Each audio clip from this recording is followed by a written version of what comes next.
ಪುರುಷರಲ್ಲಿ erection hard ಬರಬೇಕು, ಗಟ್ಟಿಯಾಗಿರ್ಬೇಕು ಒಂದು ಗುಪ್ತಾಂಗ ಅನ್ನೋದಾದ್ರೆ ಮನೆಯಲ್ಲಿ ನೀವೇನು tablets medical over the counter ತೊಳ್ತಿರಲ್ಲ ಅದಕ್ಕಿಂತ 10x ಪವರ್ ಇದ್ದಿದ್ದ ಮೆಡಿಸಿನ್ ನಿಮ್ಮ ಮನೆಯಲ್ಲಿ ಇದೆ. ನೀವು ನೆಗ್ಲೆಕ್ಟ್ ಮಾಡ್ತೀರಾ. ಏನಂದ್ರೆ ವಾಟರ್ ಮಿಲನ್, ಕಲ್ಲಂಗಡ ನಾವು ತಿಂತೀವಿ, ಬಟ್ ನಮಗೆ ಗೊತ್ತಿರಲ್ಲ ಯಾಕೆ ತಿಂತೀವಿ. ಮತ್ತು ನೀವು ಅಬ್ಸರ್ವ್ ಮಾಡಿ, ಯಾವ ದಿನ ನೀವು ವಾಟರ್ ಮಿಲನ್ ತಿಂತೀರಾ ನೈಟ್ನಲ್ಲಿ ನಿಮ್ಮ ಪರ್ಫಾರ್ಮೆನ್ಸ್ ಚೆನ್ನಾಗಿರುತ್ತೆ. ಬಿಕಾಸ್ ವಾಟರ್ ಮಿಲನ್ ಕಲ್ಲಂಗಡನ್ ಏನಿದೆಯಲ್ಲ ಅದರಲ್ಲಿ ಸಿಟ್ರುಲಿನ್ ಅಂತ ಒಂದು ಅಂಶ ಇರುತ್ತೆ.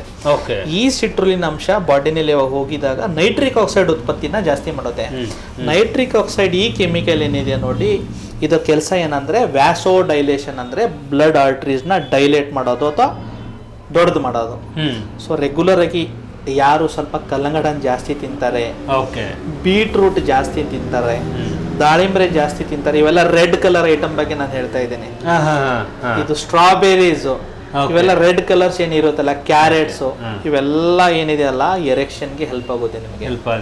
ಸೊ ಇದನ್ನ ಸ್ವಲ್ಪ ರೆಗ್ಯುಲರ್ ಬ್ಲಡ್ ಸರ್ಕ್ಯುಲೇಷನ್ ಜಾಸ್ತಿ ಮಾಡುತ್ತೆ. Yes yes. ಅದರ ಜೊತೆಗೆ ಒಂದು 20 ಮಿನಿಟ್ಸ್ ಕೀಗಲ್ ಎಕ್ಸರ್ಸೈಸ್ ಮಾಡಿ ರೆಗ್ಯುಲರ್ ಆಗಿ ಮನೆಯಲ್ಲಿ. ನಿದ್ದೆ ಕರೆಕ್ಟಾಗಿ ಮಾಡಿ, ಸ್ಟ್ರೆಸ್ ಕಂಟ್ರೋಲ್ ಮಾಡಿ.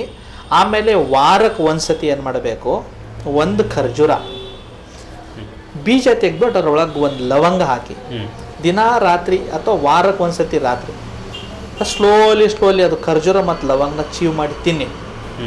ಆಮೇಲೆ ನಿಮ್ಮ ಉದ್ರೇಕ ಆ ಟ್ಯಾಬ್ಲೆಟ್ಗಿಂತ 10 ಟೈಮ್ ಜಾಸ್ತಿ ಆಗಿಲ್ಲ ಅಂತ ನಾನು ಹೇಳಿ. ಖರ್ಜೂರದ ಒಳಗಡೆ ಒಂದು ಲವಂಗ, ಖರ್ಜೂರ ಬೀಜ ತೆಗೆಯೋದು, ಬೀಜ ರಿಪ್ಲೇಸ್ ಹಸಿ ಖರ್ಜೂರ. 10x power. ಯಾವ ಟ್ಯಾಬ್ಲೆಟ್ ಇಲ್ಲ, ಹಾರ್ಸ್ ಪವರ್ ಅಂತ ಏನು ಹೇಳ್ತೀವಲ್ಲ, ಕುದುರೆ ಬಲ, ಅಷ್ಟು ಪವರ್. ಹಾಗಾದ್ರೆ ನೋಡಿ, ಟ್ರೈ ಮಾಡಿ. ಇದು ರೈಟ್ ನ್ಯೂಸ್.